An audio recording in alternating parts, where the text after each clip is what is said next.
गुरु भगवान को नमन है। गुरु भगवान के अनंत अनंत शुक्राने हैं। सबसे पहले आप सभी को रक्षाबंधन की हार्दिक शुभकामनाएं। रक्षाबंधन का महत्व। रक्षाबंधन क्यों मनाया जाता है? ये हमारी पवित्र आत्मा के लिए है। प्राचीन काल में रक्षाबंधन के लिए ब्राह्मण ही हर घर में जाते थे,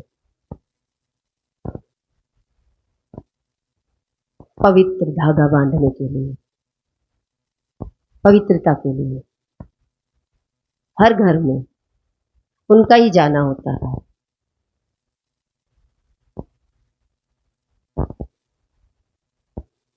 क्योंकि पवित्रता तो हमारे जीवन में भगवान का नाम से ही आती है। गुरु ने हमें बताया कि तुम आत्मा हो, पवित्र आत्मा के गुण आपके जीवन में आने चाहिए। पर आत्मा के गुण कौन से होते हैं? सहजता, सरलता, पवित्रता, आनंद, शांति, प्रेम, ये सब आत्मा के गुण हैं। रक्षाबंधन बोला ही इसके लिए है कि प्रेम पैदा हो सबके अंदर में। आज वो समय नहीं रहा कि ब्राह्मण हर एक घर में जाकर के इस कलावे को बांध सके। आज वो पवित्रता कम हो गई है। वो भाई बहन तक के लिए ही सीमित हो गई है कि भाई अपनी बहन की सुरक्षा करेगा। पर यह संभव नहीं है। कहने में और होने में दोनों में बहुत अंतर है। भाई बहन में इतनी पवित्रता संबंध में बताई गई, पर वो संबंध आज दिखाई नहीं देते क्योंकि भावनाएं शुद्ध नहीं है। किसी का भी ध्यान अपनी आत्मा की तरफ नहीं है। किसी के भी अंदर ये गुण है ही नहीं, तो ये भाई बहन तक सीमित रह जाए। और सच तो ये है कि पवित्रता आनी चाहिए, भावनाएं शुद्ध होनी चाहिए। कुछ भी हम करते हैं भगवान का तो ब्राह्मण को बुलाया जाता है। जैसे भागवत कथा रखी जाती है तो ब्राह्मण को ही सबसे पहले बुलाया जाता है, और ब्राह्मण भी आकर के बैठते हैं तो एक ही बात बोलते हैं, पहले बंधन में बंधो। हम एक दूसरे को बंधन में बांधेंगे। कई बार बंधन भी बहुत अच्छे होते हैं। जब भगवान का काम होता है तो पंडित जी यजमान को पवित्र धागा बांधते हैं। अगर वो बांधना भी भूल जाए तो यजमान बार बार कहेंगे कि हमें बांध दो धागा। आपने धागा नहीं बांधा, आपने पवित्रता से नहीं जोड़ा। तो दोनों एक दूसरे को बांधते हैं, और जब वे पवित्र धागे से बंध जाते हैं तो वो पवित्र धागा कौन सा है, उसका मतलब क्या है? कि पंडित जी ने भी आते ही हमें ये बोला कि पहले मेरे से बंधो, आपको बंधना पड़ेगा। बिना बंधन के मैं तुझे भागवत कथा नहीं सुना सकता।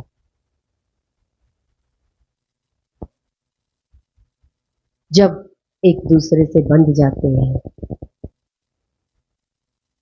तब लगता है कि अब पवित्र काम शुरू करना चाहिए। वो पवित्र धागा 7 दिन के लिए यजमान को बोला जाता है कि इस सीमा रेखा से भागवत कथा से आप बाहर नहीं जाओगे, आप इधर उधर नहीं जाओगे। 7 दिन तक आपको इस कथा में बैठना पड़ेगा। तो बांध दिया गया, बंधन दिया गया कि तुम पवित्र काम करने चले हो तो पहले बंधन में बंधो। आप इधर से उठ नहीं सकते, सब काम सब लोग करेंगे पर आप नहीं जा सकते यहाँ से, क्योंकि भगवान का नाम ऐसा है जिसमें हमें बंधना पड़ता है, बंधन जरूरी है। तो यजमान 7 दिन तक उस भागवत कथा से उठते नहीं है।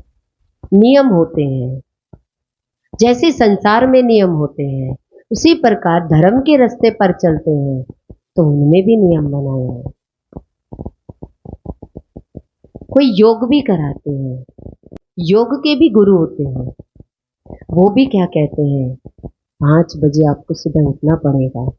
यम, नियम, आसन, प्राणायाम, प्रत्याहार, धारणा, ध्यान, समाधि। पर हर एक व्यक्ति को समाधि अच्छी लगती है, नियम में नहीं बनना चाहते। 5 बजे हम उठ नहीं सकते, ब्रह्मचर्य का पालन हम कर नहीं सकते, घुटनों में प्रॉब्लम है, नीचे बैठ के आसन कर नहीं सकते, सांस ठीक से चलती नहीं है, भूखे हम रह नहीं सकते। ध्यान, ध्यान के लिए समय ही कहाँ है, घर में इतना सारा काम है, कौन करेगा। धारणा, पक्की धारणा नहीं बनती, हम पक्के नहीं हो पाते, इन नियमों का पालन नहीं कर पाते।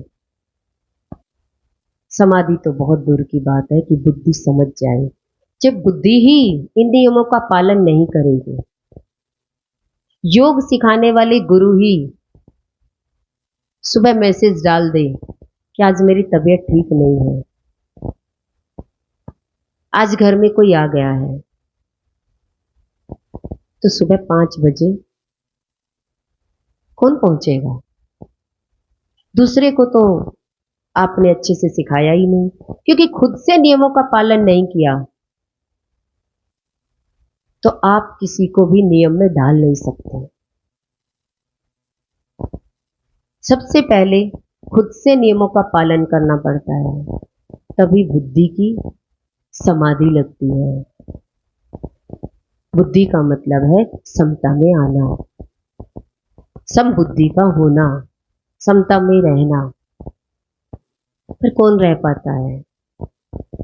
सभी लोग योग भी करते हैं पर पालन नहीं कर पाते। ऐसे गुरु हमें कहते हैं आत्मा तो सबका एक ही है, पर सब द्वैत में रहना चाहते हैं या अद्वैत में। अद्वैत तो आत्मा है, अद्वैत का संबंध तो आत्मा से है। तो ये ज्ञान से हमारी समझ खुलती है, मन द्वैत में रखता है और जब आत्मा में आते हैं तो पवित्रता आ जाती है।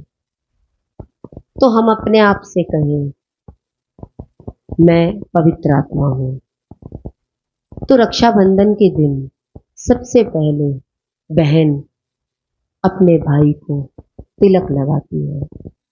ये आत्मा का स्थान है, ये पवित्र स्थान है, सबसे पहले पवित्रता की याद दिलाती है कि तिलक आत्मा पर होता है। पहले पवित्रता, फिर भावनाओं का शुद्ध होना, और फिर राखी, रखड़ी लेकर के भाई को बांधती है। अब रखड़ी पर भी ये देखते हैं महंगी लूं, चांदी की लूं, सोने की लूं, ये कोई महत्व नहीं रखता है। प्रेम होना चाहिए, चाहे नाल का धागा क्यों ना हो। प्रेम नहीं है तो सोने की राखी बांधो, चाहे चांदी की राखी बांधो, राखी का मतलब पवित्रता से होता है, भावनाओं से होता है। उसके बाद हम मीठा मुंह कराते हैं। तो कहा जाता है कि हमारा भाई बहन में इतना प्यार हो जैसे मीठे को कहीं से भी चखो वो मीठा ही होगा। हम दोनों की भावनाओं में प्रेम होना चाहिए, भावना शुद्ध होनी चाहिए। फिर हम गिफ्ट देते हैं, भाई भी देता है और बहन भी। पर गिफ्ट किसे कहते हैं? गुरु कहते हैं आप अपने आप को गिफ्ट दो। क्या दोगे? मेरा मन आज से पवित्र आत्मा से संबंध बनाए रखेगा। क्या मेरा मन अपनी आत्मा से संबंध जोड़े हुए है? रक्षाबंधन का मतलब ही यही था कि आपका मन आपकी आत्मा से जुड़ा रहे। पर हम आत्मा को तो भूल ही गए, बाहर के साजगाज में लग गए।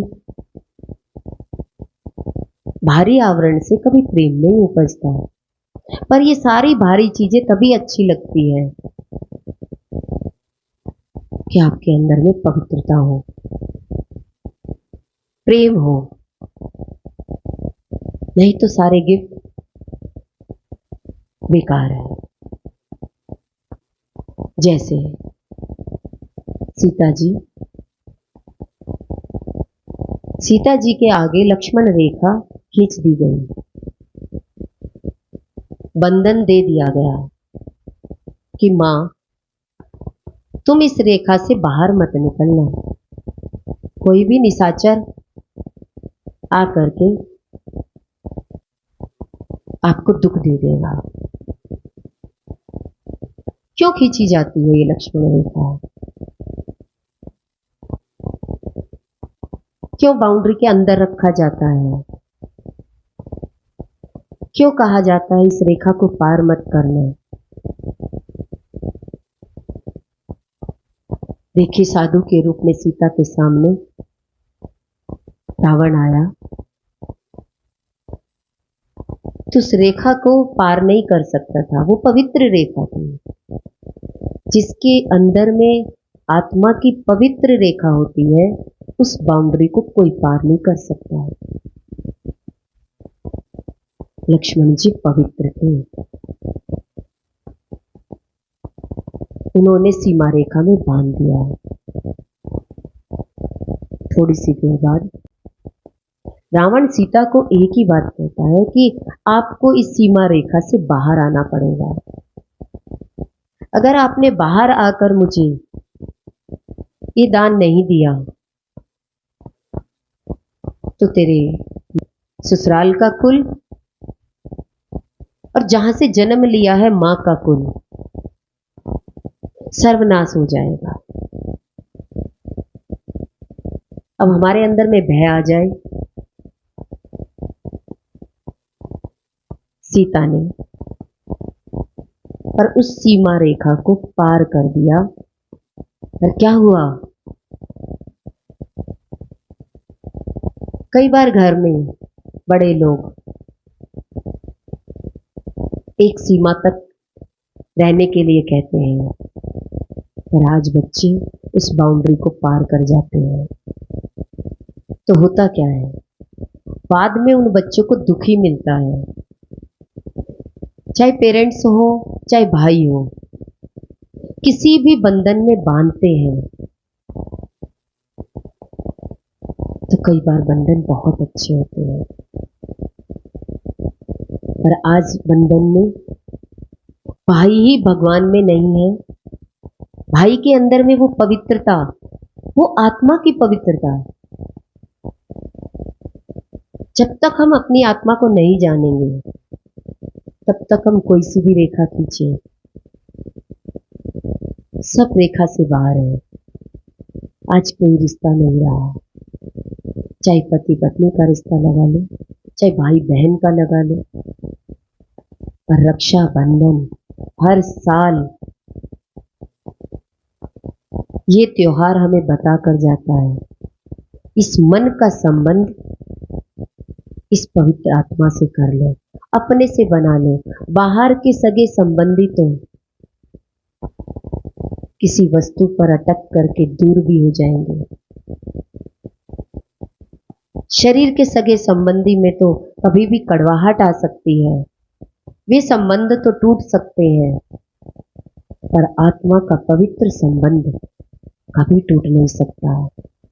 हम आत्मा से सब एक हैं। ये भाई बहन का ही रक्षाबंधन नहीं है, प्रेम के साथ बंधन बांधने का संबंध है। हम प्रेम से बंधे एक दूसरे से। सत्संग एक प्रेम का बंधन है जो कभी एक दूसरे से दूर नहीं होने देता। इसीलिए हमें हमेशा सत्संग के दायरे में रहना चाहिए, सत्संग के किले में रहना चाहिए। अपनी सीमा को संसार में इतना ज्यादा मत लेकर जाओ कि वापस उस भगवान की तरफ आ ही ना सको। हम संसार के शरीर के संबंधों में इतना फंस गए, और सारे संबंध कैसे दिखाई देते हैं आज। तो रक्षाबंधन पवित्रता का बंधन है, अपनी आत्मा का बंधन है। इस मन को अपनी आत्मा से जोड़ो, पवित्रता से जोड़ो। मैं शांत सच्चिदानंद स्वरूप आत्मा हूँ, मैं शुद्ध पवित्र हूँ, मेरे अंदर में कोई भी विकार पैदा ही नहीं हो सकते, आत्मा में विकार होते ही नहीं है। मेरा हृदय हमेशा प्रेम से भरा हुआ है।